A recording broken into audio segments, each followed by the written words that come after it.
बिस्मिल्लाहिर्रहमानिर्रहीम। अस्सलाम वालेकुम। मेरा नाम है नवीश शेख और आप देख रहे हैं मेरा यूट्यूब चैनल।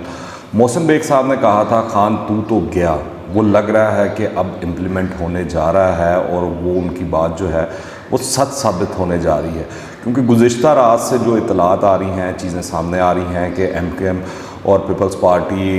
PMLN मौलाना फजलुर रहमान साहब के दरमियान जो मुआहदा हो गया है, उसके बाद हुकूमत जो है ईमान में अक्सरियत खो चुकी है। इमरान खान साहब के पास अब 164 के करीब वोट हैं, जबकि मुत्तहिदा अपोजिशन का जो नंबर काउंट है वो 177 तक पहुंच चुका है। अब ये ख़बरें हैं जिसके बाद मेरे ख़्याल से इमरान खान साहब को घबराना लाजमी चाहिए और उनके साथ साथ परवेज़ इलाही साहब जो हैं उनको भी घबराना चाहिए कि उनकी तो इस तरह लग रहा है कि दुनिया ही उजड़ गई है। जो रात को MKM ने पता खेल दिया है, कार्ड खेल दिया है, अपोजिशन ने जो गेम कर दी है हुकूमत के साथ भी और QLUG के साथ भी, अब उसके बाद ना तो परवेज़ इलाही साहब दोबारा से वज़ीर आला पंजाब बनते हुए दिखाई दे रहे हैं और ना ही इमरान खान साहब अपनी कुर्सी पर बड़ा जमान रहते हुए दिखाई दे रहे हैं। अब जो मुआहदा हुआ है उसके बारे में कहा जा रहा है कि 2 बजे राब्ता कमेटी जो MKM की है उसकी आपस में मुलाकात होगी और उसके अंदर चीज़ें मज़ीद डिस्कस की जाएंगी, उस पर बहस की जाएगी और फिर उसके बाद 4 बजे मुश्तरका अपोजिशन के साथ MKM बैठ कर प्रेस कॉन्फ्रेंस करेगी। तो सियासी हालात बड़ी तेज़ी से इस वक्त बदल रहे हैं, बल्कि बदल चुके हैं कहना चाहिए, और तब्दीली जो है वो नज़र आना शुरू हो चुकी है। अलबत्ता इस वक्त तकरीबन 10 बजे हैं सुबह के और मैं ये जो वीलॉग रिकॉर्ड कर रहा हूँ और जब अभी भी 4-5 घंटे हैं, मुमकिन है कि कोई इमरान खान साहब बहुत बेहतर ऑफ़र दे दें या डिप्टी वज़ीर आज़म की या अपनी वज़ीर आज़म की कुर्सी ही MKM को ऑफ़र दे दें तो MKM के लिए ना करना नामुमकिन हो जाए। फ़िलहाल जो अपोजिशन और MKM के दरमियान मुआहदा हुआ है, चीज़ें सामने आई हैं, वो ये है कि MKM के जितने तहफ़्फ़ुज़ात थे अपोजिशन ने दूर करने की कोशिश की है। कहा जा रहा है कि 3 वज़ारतें MKM को ऑफ़र की गई हैं अपोजिशन की जानिब से। इसके अलावा सिंध काबीना के अंदर भी MKM को हिस्सा दिया जाएगा, हुकूमत में भी शामिल किया जाएगा। फिर साथ साथ जो उनका बलदियाती निज़ाम के हवाले से दरीना मुतालबा है उसको भी हल किया जाएगा। और इस हवाले से कहा जा रहा है जिस तरह एडमिनिस्ट्रेटर मुर्तज़ा वहाब साहब हैं वो इस्तीफ़ा देंगे और 1 माह के अंदर अंदर ये तमाम चीज़ें हो जाएंगी। तो आसिफ अली जरदारी साहब, शहबाज शरीफ साहब और फजलुर रहमान साहब रात गए जो है पार्लियामेंट लॉजिस गए और वहाँ पर जाकर ये तमाम चीज़ें तय की गई। पहले बताया जा रहा था कि रात को 2 बजे के करीब ही प्रेस कॉन्फ्रेंस कर दी जाएगी, मगर अब जब हम काफ़ी देर इंतज़ार करते रहे, चीज़ें सामने नहीं आई। उसके बाद इतलात ये आई हैं कि जो फैसल सब्ज़वारी साहब हैं उन्होंने ट्वीट की है जिसमें उन्होंने कन्फर्मेशन दी है कि एक मुआहदा हो गया है हमारा अपोजिशन के साथ, और इसी तरह बिलावल भुट्टो जरदारी साहब ने भी ट्वीट कर ये लोगों को बता दिया है कि मुआहदा हो गया है। और 4 बजे के करीब जो है अब ये प्रेस कॉन्फ्रेंस होने जा रही है और जब ये प्रेस कॉन्फ्रेंस होगी तो चीज़ें मज़ीद खुलकर सामने आ जाएंगी। और इस सिलसिले में गवर्नर इमरान इस्माइल साहब का कहना है कि हमने भी बड़ा कुछ ऑफ़र किया था और अभी भी हमारे दरवाजे खुले हैं और MKM कोई चीज़ लेना चाहे और कोई भी डिमांड्स हों तो हम पूरी करने को तैयार हैं। पर इस वक्त जो सूरत हाल नज़र आ रही है कि MKM ने काफ लीग से बड़ा अच्छा प्ले कर लिया है। काफ लीग ने जो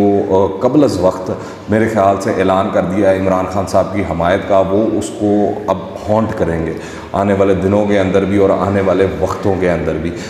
लगता है कि परवेज़ इलाही साहब अपने बेटे के हाथों मजबूर होकर उन्होंने ये फ़ैसला किया मोनस इलाही के,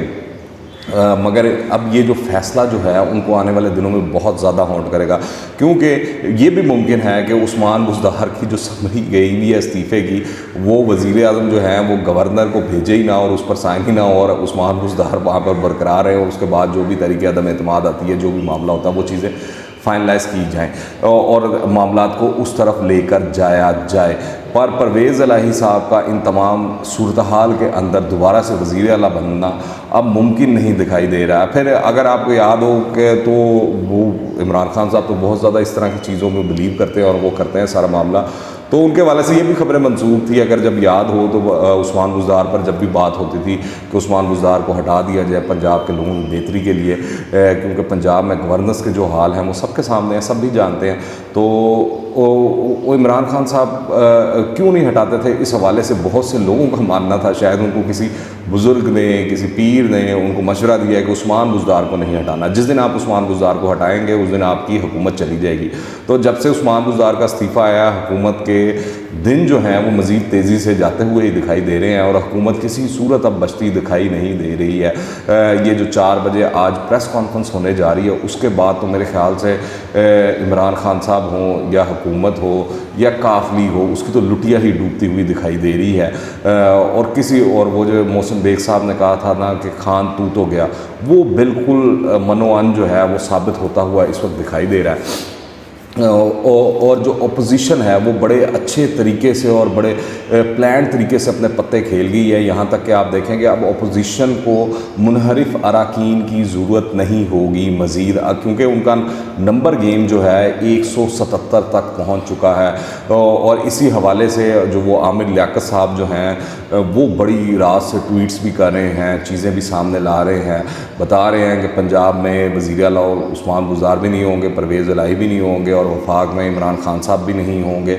اور سندھ میں گورنر عمران اسماعیل بھی نہیں بچیں گے۔ جب یہ اتنا کچھ ہو جائے گا اور اس طرف معاملات چل پڑیں گے تو یقیناً جو تحریک انصاف ہے مزید ٹوٹ پھوٹ کا شکار ہوگی۔ اور جو عامر لیاقت صاحب ہیں انہوں نے بڑا ایک اہم سوال اٹھایا کہ عمران خان صاحب کو اپنے ارد گرد جو لوگ ہیں ان کا محاسبہ کرنا چاہیے، کیونکہ منحرف اراکین سے وہ بات چیت کر رہے تھے جس میں چاہے شیخ رشید ہوں، فواد چودھری ہوں، شاہ محمود قریشی ہوں، یا وہ خٹک صاحب ہوں، پرویز خٹک صاحب ہوں، وہ ہوں تو، اور ساتھ ہی جو اتحادی جماعتیں ہیں ان کے ساتھ بھی بات چیت میں یہی لوگ شامل تھے۔ تو یہ کیوں کوئی چیز کو میچور نہیں کروا سکے؟ اصل کوتاہی اور کمی اس سائڈ پر دکھائی دیتی ہے، اور یہ کیوں حالات کو اور معاملات کو قبل از وقت جج نہیں کر پائے کہ اب اتنا بڑا بحران جو ہے حکومت کے سر پر آن پڑا ہے، اور حکومت جو ہے اس بحران کے نتیجے میں گھر جاتی ہوئی دکھائی دے رہی ہے۔ اس حوالے سے جو بھی مزید اپڈیٹس ہوں گی، چیزیں ہوں گی، میں آپ کے سامنے لاتا رہوں گا۔ آپ نے اگر اس چینل کو سبسکرائب نہیں کیا تو کر لیں، اور جو کمنٹس میں اپنی رائے لازمی دیجیے گا۔ دعاؤں میں یاد رکھیں۔ انٹل دی نیکسٹ ٹائم، اللہ حافظ۔